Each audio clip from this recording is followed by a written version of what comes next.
Hey, good morning, and welcome to another edition of Live from the Heartland. Another day in paradise on the shores of the Great Lake, Michigan, one of the inland seas of the Heartland. This is Michael James with Tom Clark and Katie Hogan, and we're getting ready for another edition of Live from the Heartland.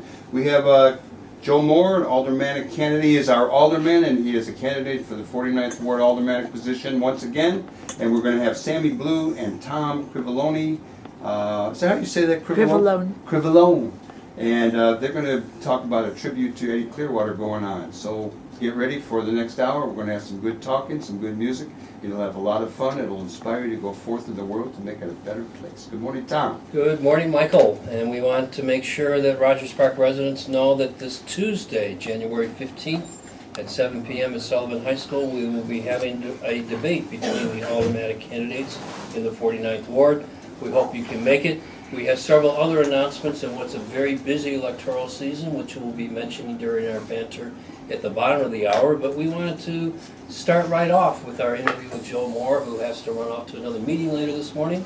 In fact, the IVI IPO endorsement session is indeed a busy electoral season. And thank you so much for taking time to join us. Well, not to mention 49th Ward Day at the Loyola Ramblers game. Absolutely. Oh, yeah, right on. To mention it, yes. Joe Moore, thanks a lot for coming here. It's been a while, but you've been a regular visitor to Live from the Heartland over the years. Full disclosure, you and I have known each other since we worked together for Harold Washington. Oh, before that. Long before that. Yes, that's true. You were my student in a very crowded urban studies Teach semester. your children well. And then That was and then 41 years ago, but who's counting? really? Yeah. God. Yeah. And the Heartland is, somebody is going, oh my God. Yeah, things do last that long. And then Michael was the president of the of the 49th Ward Dems for quite a while. And I was on that steering committee. Yeah. I think basically we're viewing Tom as the bulldog who's on a leash right now. Good luck holding him back. But I do know, and we all recognize, that the alderman is the closest to the ground, most grassroots electoral office. It's also because of that the one that you're going to get whacked out the most for if you have an activist constituency. Being alderman of the 49th Ward is not for the faint of heart. Indeed, exactly. So with that having been said, all right, all those admittances, I'm just going to jump right in because you made headlines this week by releasing a 5-point ethics reform plan in the wake of Alderman Burke's, mishaps. Now, I'm just wondering, do you not wish that you had voted for such reforms back, including the Inspector General's oversight of finance and workman's comp, when such ordinance was offered in 2016, falling 2 votes short? All right. Well, first of all, as you know, ever since I've been alderman, and even before I've been alderman, I've been a fighter for ethics and reform in the city council, and I was the first alderman to introduce a proposed ordinance to expand the Inspector General's authority to include investigating allegations of misconduct among city council members. And when was that? That was introduced in 2009. Okay. With Rick Munoz was my co-sponsor. So that was right before Daley stepped down? He stepped down in 11. Yeah, so it was right Or before. announced he was not running in 10. Okay, yeah. And had a lot of editorial support. Unfortunately, not a lot of support from my colleagues in the city council, and not any support at all from the mayor. Okay, but now that is taking us back to an era for you when you were the leading progressive voice in the council, Right. Fighting tooth and nail a lot of what came down the pike. Although I know, and I think it's understandable, I recognized a little bit of denouement between you and Richie before he left, but I think that was I'm sorry, my French is a little... a little more of the coming together. Actually, Not really, no. No, okay. In fact, if you look at the last several budgets, when he was starting to kick, when the money was getting tighter and he was starting to kick the can down the road and not, Yeah, spending right. away the proceeds from the parking meter sale to things that was the closed budget gaps rather than long-term investments.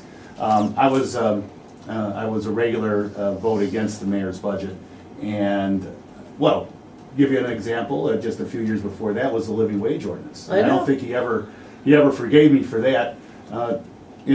I would say in the late '90s, early 2000s, we were working a little bit better, but things fell apart when I pushed for a living wage for workers of big box retail stores and was the first alderman in the history of the city with mayors named Daley to actually get an ordinance passed over the mayor's objection. I remember First that. time ever. Yeah. In fact, we passed it with a veto-proof majority initially.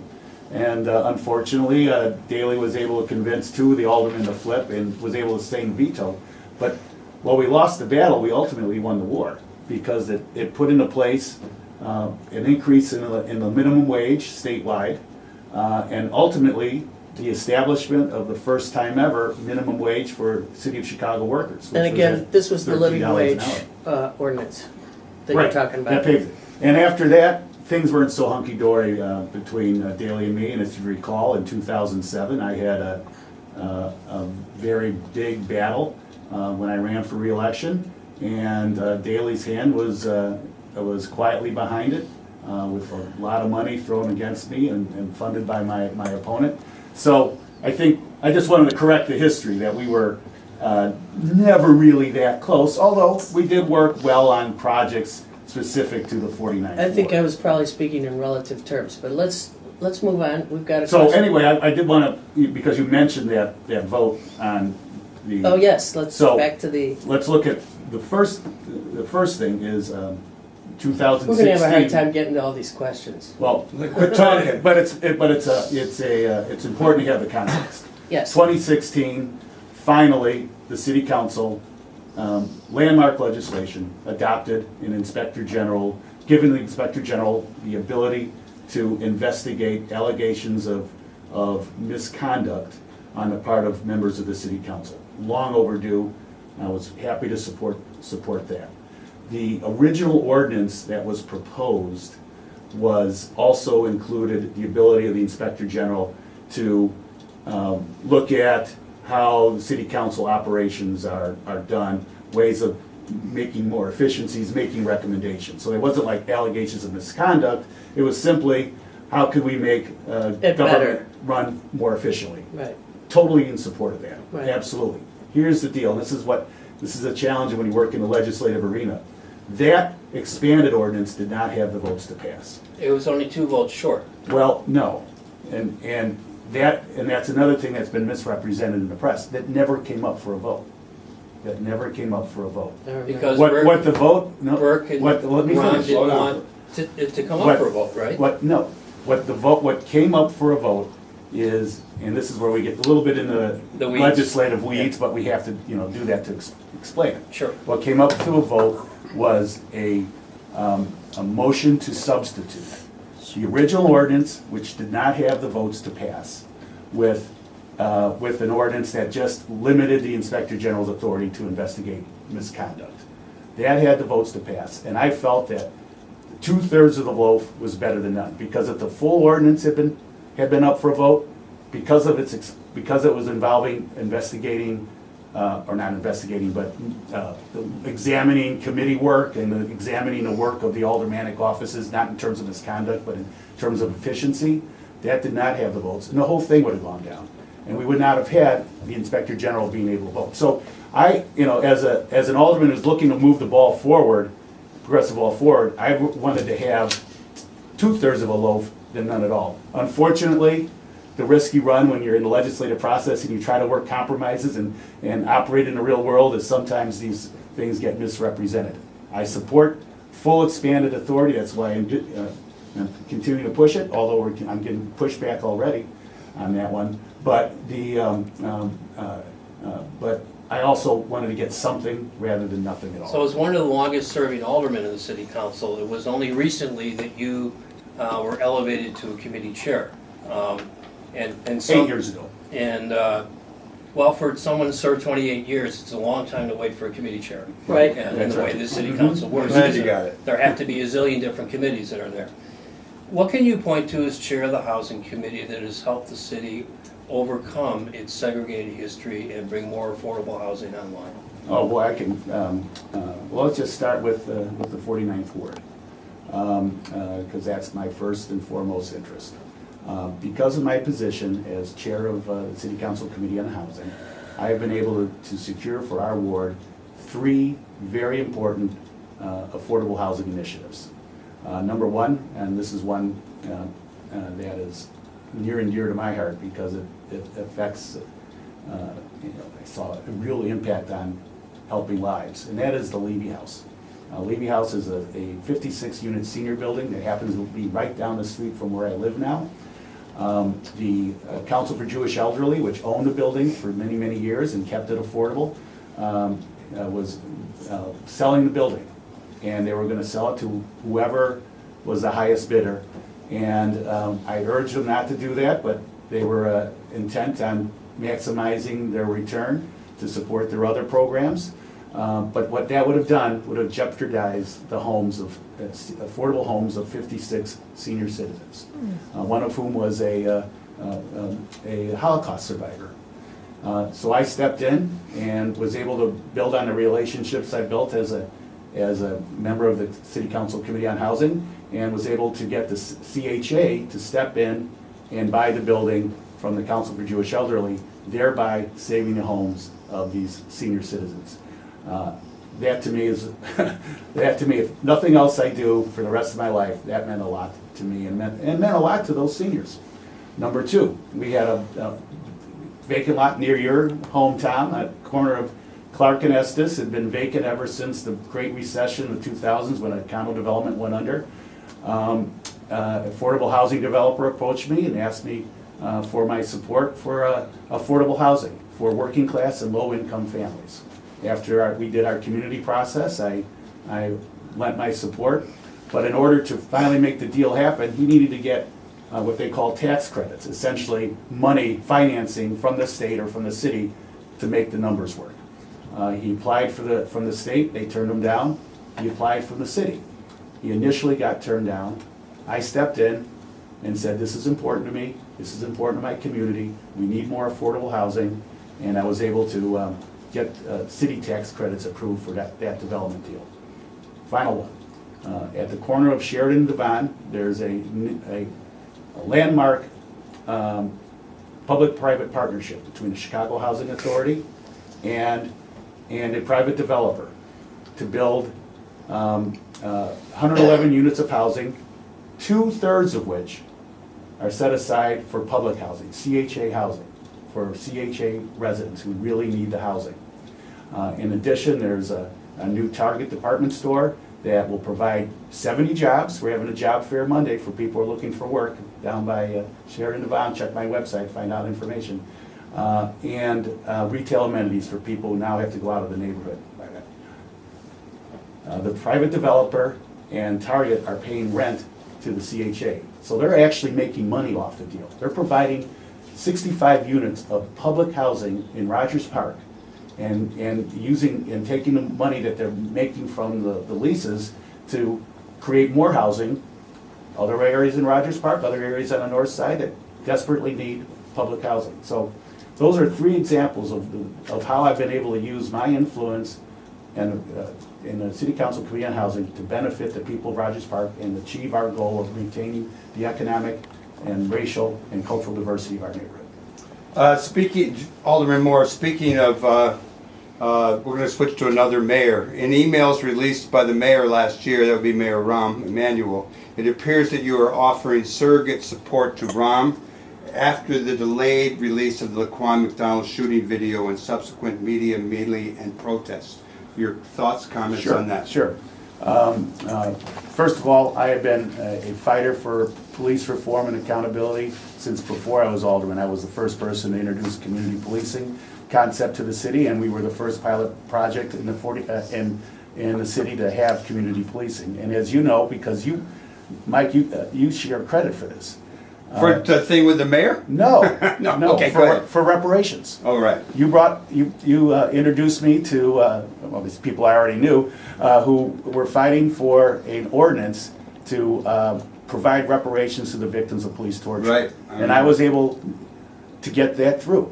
We became the first city, and still the only city, to provide reparations for people, for victims of police Well, abuse. wasn't that more the result of the legal battle fought and represented by the People's Law Office? Well, the People's Law Office worked on it, but they had, their representation of these victims in civil Right. lawsuits was totally disconnected from the reparations ordinance. There was no court order requiring the city provide reparations Oh, or okay. anything like that. Okay. This is a totally separate thing that the city was under no legal obligation to do, under a moral obligation, but no legal obligation to do. I was able, working with Alderman Joe Moreno, my co-sponsor, to get that enacted and push that through with the cooperation of the mayor. Gotta give him credit. But in regard to Laquan McDonald, Well, I wanted to put that into context. Why did you stand with the mayor rather than community concerns for greater transparency? And that's the way it looked to us. Yeah, and I understand the optics. The reality is this: when I sent that email to the mayor offering my assistance in explaining the facts, the video had already been released. The court had ordered it to be released. I supported that decision. The fact is, there was this narrative going on that somehow that there was this vast cover-up taking place. The reality is quite a bit different. Now, in retrospect, should that have video been released all in the beginning? Of course, hindsight is always 20/20. But they were following the same protocols that have always been followed whenever there's an ongoing investigation. You don't release the evidence until the investigation is complete. When that shooting occurred, they released all the evidence to the federal government, so they weren't trying to hide it from the feds. They settled a lawsuit that was done in an open city council meeting where the corporation counsel himself came down, and it didn't show the video, but explained in very great detail what the video portrayed. The press was there, they heard it, they didn't report on it. My colleagues heard it, and their only questions, quite frankly, at the meeting were, was the city paying too much? Nobody really realized the full import of this. But there was not like some attempt to sweep it under the rug. So my effort... I'm not sure that you can say that. Well, Maybe there wasn't on your part. well, but in terms of following, if you look at previous instances in the common practice, you don't release videos. Now, Oh, no. But the was world that a has good changed. policy? The world But- has changed since Black Lives Matter and Occupy Exactly. and all that. And Exactly, we and they expect should have, more. exactly. Right. And in hindsight, they should have released it, they should have realized it was not the right thing to do, that times had changed, and since then, they've changed the rules. Now, if there's Yes. any videotape evidence of any shooting or police misconduct, it comes out a hell of a lot sooner than it did before. How do we change the culture of policing in Chicago? There's tremendous Well- distrust between parts of our city and police, Absolutely. hardworking guys and gals on the police force, but we're at a real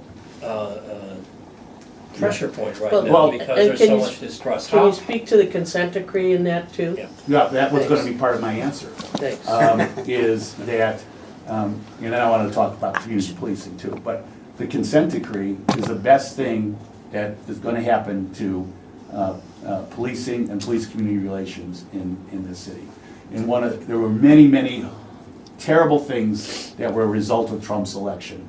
One of them was the fact that you had a Justice Department that no longer cared Wants about justice. police misconduct, that wants justice. But fortunately, Lisa Madigan stepped in, and the city doesn't need the federal government to have a consent decree.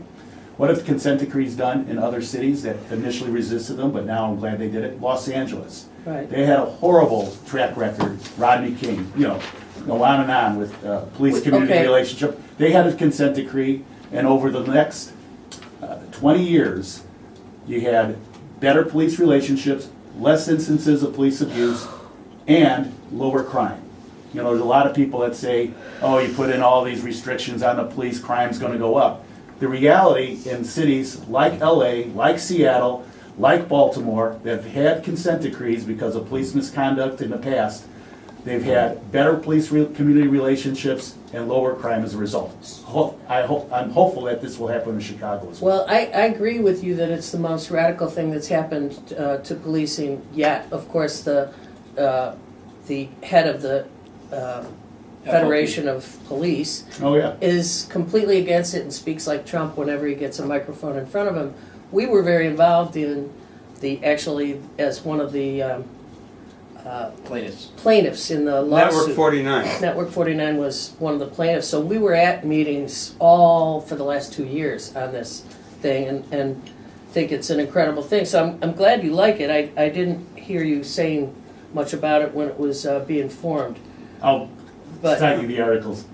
okay, so one of the things that we're facing as the 49th Ward, we wonder, will you be, again, a guy who looks beyond just the ward? For example, you voted for the parking meter thing. Don't remind me. I'm gonna And don't remind. remind the other sitters. I gotta remind all the others too. That was a mistake.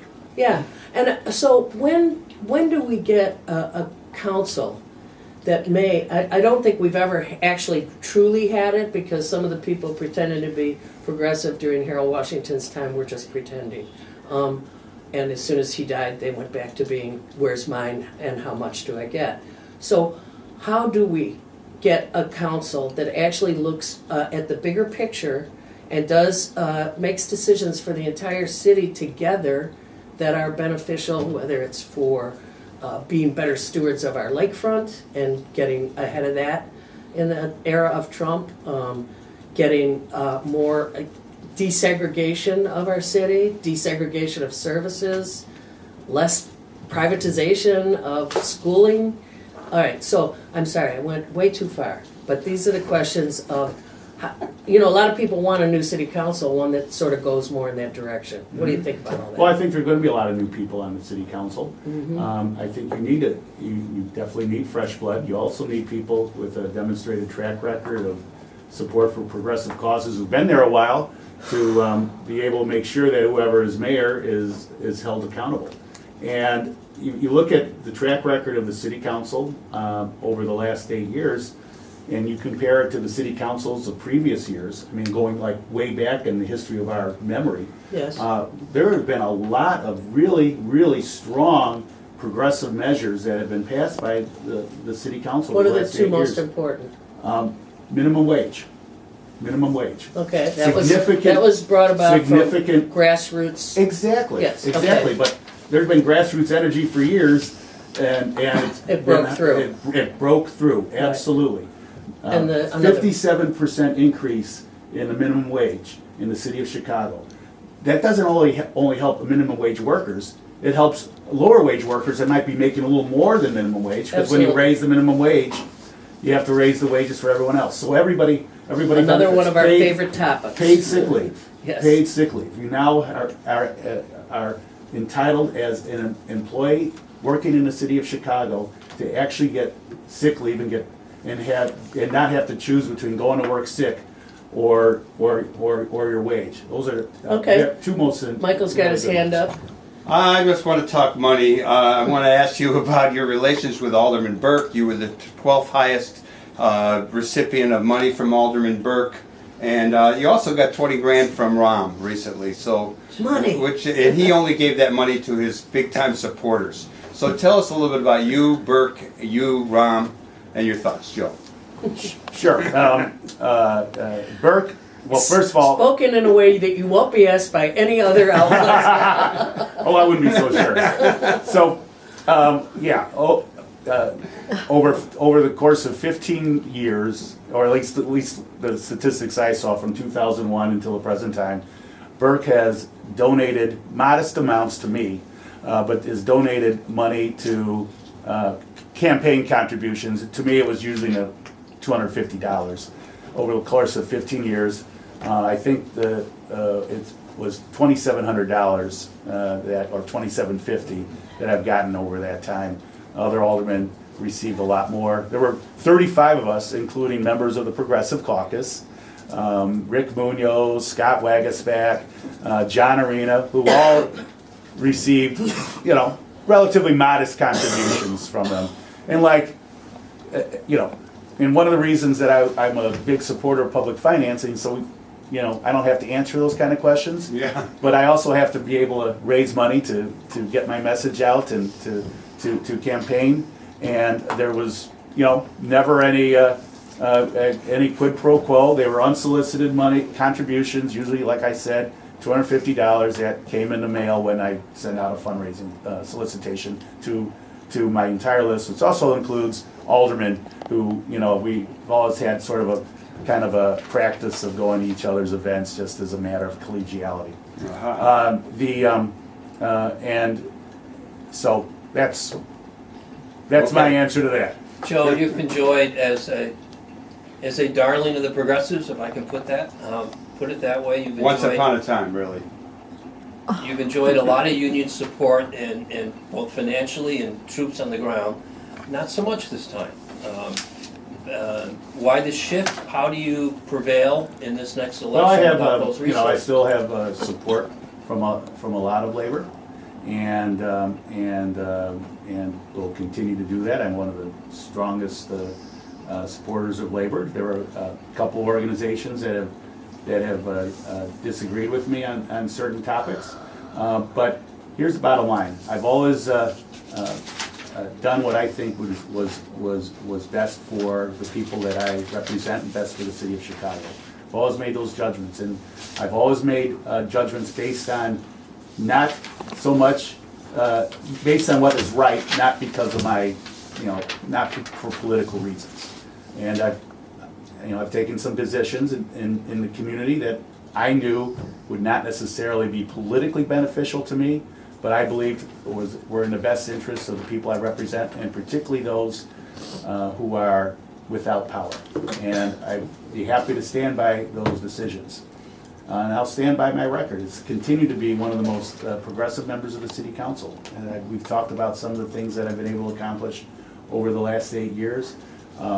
The clean power ordinance, we haven't talked about, but that ultimately shut down 2 coal-fired power plants that are spewing toxins into the air and causing great harm to the health and Again, something environment that in the city community. council followed the leadership of the people, which is good. But Well, those people. that's what it's all about. Exactly. Supposed to If be. the leaders, if the people lead, the leaders will follow, hopefully. And if you don't have champions in the city council I to push agree. those through, you could have all the voices in the world, but if you don't have champions to chart those through, and I was a champion for that clean power ordinance, and it was going nowhere under Daley, and with But people. he took a lot of credit for it too. No, Yeah, he did. opposed Oh, no, Daley. Ram did, that's right. That's right. It happened and in and the Ram's reason he first took credit, years. Katie, is because the first time I sat down with him after he got elected, that was my number one issue, my number one topic, and he said, you know what, I'm going to go, he said, I'm going to go I meet. wish we I'm going to could- meet. Let me finish. I'm going to go meet with the executives of Midwest Generation and tell them, you guys have to either clean up your act or we're going to pass Moore's ordinance. Well, they couldn't clean up their act because in order to comply with the ordinance, Right. they would have gone out, they would have spent too much money, so they did the right thing and they shut those 2 power plants down. That is the result of community pressure, absolutely.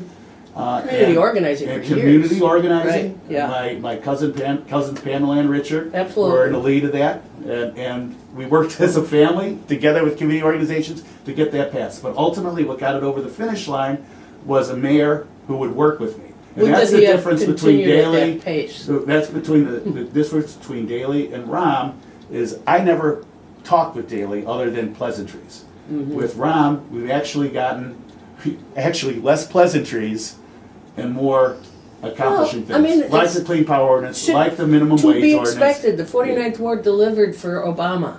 So, to be expected, Yeah. right, Mhm. that he should be conversant with you. So And the We have- question for me is, what do you do to move the progressive ball down the field? Mm-hmm. And because ultimately, it's about helping people and making people's lives better, particularly those who are who do not have power, do not have influence, what do you do in the city council to make those lives better? And I think today, and I'm very appreciative you had me on, so I could talk about things that I've done to make, working with community members and activists to make life a little bit better for the people I represent and the people of the city of Chicago. Well, on that note, I think we gotta say goodbye. It's gone by real fast. I know, we could spend another hour with you, but we'll see, you know. Do you have one or two opponents? Do you know? I have one. Okay. The So, other two failed to stay on the so ballot. it'll be over on February 26th and the Thank 49th. God. It will not be over mayorally. Hey, But who do you speaking- like mayoral? Hey, Are you staying out of it? Right now, I haven't made a decision. I'm staying Okay. out of it. all right, Okay. It's a so very fluid decision, fluid situation right now. Yes. What do you it think is. the top three are? From a point of view of, Yeah, a top three. commentator. Vote getters. from vote getters, well, before the last 2 weeks, I would have said Tony. Tony Prakwinikel, Susanna Mendoza, and I guess Daley's starting to move up a little bit. Because of the money. Because of the campaign commercials. Fie, But- fie. But now with everything going on, Yeah. Tony Preckwinkle's been under fire. Some of the shots I think are unfair, others might be a little more fair. But the bottom line is it's totally fluid now. Yeah. Where do you think Lori Lightfoot's chances are? I think before all these issues about Ed Burke came up, I thought her chances were almost non-existent.